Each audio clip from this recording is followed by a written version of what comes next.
ৰাজ্যৰ স্বাস্থ্য খণ্ডৰ সৰ্বাংগীন উন্নয়নৰ লক্ষ্যৰে অসম চৰকাৰৰ উদ্যোগত ৰূপায়ণ হোৱা স্বাস্থ্য সেৱা উৎসৱৰ তৃতীয় পৰ্যায়ৰ বৰপেটা জিলাতো অনুষ্ঠিত হৈছে। জিলাখনৰ মুঠ ৬৮খন বিভিন্ন পৰ্যায়ৰ চিকিৎসা কেন্দ্ৰত এই কাৰ্যসূচী ৰূপায়ণ কৰা হৈছে। বৰপেটা জিলা অসামৰিক চিকিৎসালয়, মহকুমা চিকিৎসালয়, 9খন সমূহীয়া স্বাস্থ্য কেন্দ্ৰ, ৩২খন প্ৰাথমিক স্বাস্থ্য কেন্দ্ৰ আৰু 3খন আয়ুষ্মান আৰোগ্য মন্দিৰত এই স্বাস্থ্য সেৱা উৎসৱ অনুষ্ঠিত হৈ আছে।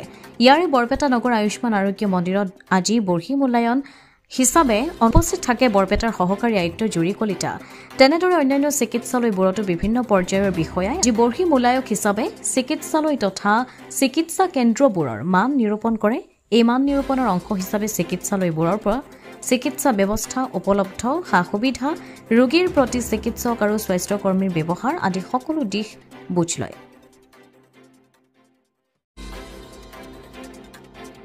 স্বাস্থ্য সেৱা উৎসৱ বুলি ক'লে এতিয়া আমি মানে গোটেই স্বাস্থ্য খণ্ডত অসমৰ বিশেষকৈ এইবাৰ লৈ পেলাই 3বাৰ হ'ল স্বাস্থ্য সেৱাটো আমাৰ চলি আছে। মানে স্বাস্থ্য উৎসৱ বুলি কয়, গুণ উৎসৱৰ দৰে যেনেকুৱা আপোনাৰ স্কুলে পাতি আছিলে, স্বাস্থ্য ক্ষেত্ৰতো তেনেকুৱাকৈ আপোনাৰ স্বাস্থ্য উৎসৱ বুলি গভৰ্ণমেণ্টৰ ফালৰ পৰা পতা যায়।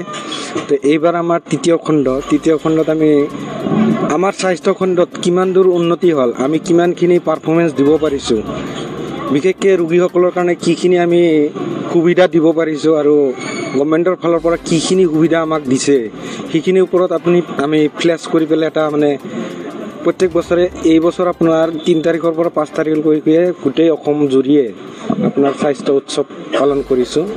আজি আমাৰ ADC মেম জুৰি কলিতা বাইদেউ আহি গৈছে আৰু লগতে আহিছিলে আপোনাৰ মেডিকেল কলেজৰ প্ৰফেচৰ মুস্তাক আহমেদ।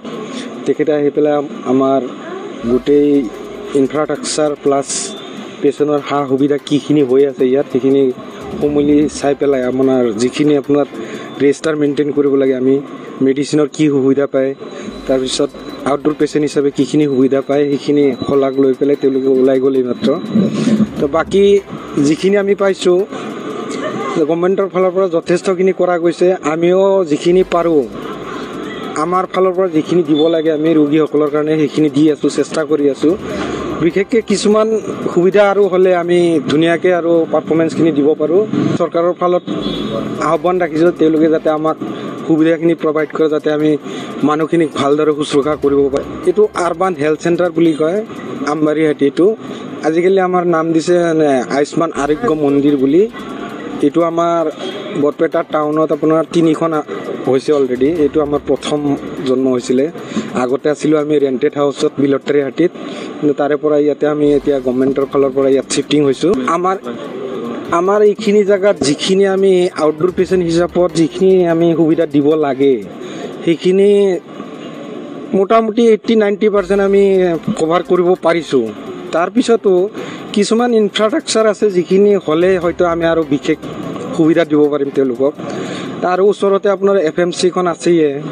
আমাৰ ইয়াত যিখিনি ক্ৰিটিকেল পেচেণ্ট আহে তেওঁলোকক আমি ৰেফাৰেল কৰি দিওঁ, যিহেতুকে 1 কিলোমিটাৰ 2 কিলোমিটাৰ ওচৰতে মেডিকেল কলেজখন অৱস্থিত হয়। আমাৰ স্বাস্থ্য খণ্ডখন ৰাতিপুৱা 8টা বজাৰ পৰা খোলা। আমি 8টা বজাৰ পৰা আপোনাৰ OPD যিমানখিনি পেচেণ্ট আহে আৰু ইনডোৰ পেচেণ্ট নহয়, বিশেষকৈ যোনবিলাক পেচেণ্ট আপোনাৰ বিচনাত থাকিব লাগে তেওঁলোক নহয়, OPD পেচেণ্ট যিখিনি আহে সেইখিনিৰ পৰা আপোনাৰ OPDত ৰেজিষ্ট্ৰেশ্যন এটা হয়, ডক্টৰ এভেইলেবল পায়। ডক্টৰ এভেইলেবল পোৱাৰ পিছত যিখিনি মেডিচিন হয়, মেডিচিনখিনি লেবৰেটৰী টেষ্টৰ সুবিধা আছে। আপোনাৰ ইয়াত আজিকালি আপোনাৰ 19টা টেষ্ট হৈছিল, কিন্তু এতিয়া গভৰ্ণমেণ্টৰ ফালৰ পৰা এটা টাই আপ হৈ আছে। ইয়াৰ পৰা ব্লাড কালেকশ্যন হৈ পেলাই আপোনাৰ বহুতখিনি টেষ্ট হৈ যায়। সেইখিনি যিখিনি লাগে LFTৰ পৰা KFT এইবিলাক টেষ্টো হৈ যায়। ইয়াতে ব্লাডটো কালেকশ্যন কৰা যায়, তাৰপিছত আমি পাঠশালাত পঠাওঁ, তাৰপাছত 1 দিন পিছত আকৌ ৰিপৰ্টটো পাই যায়।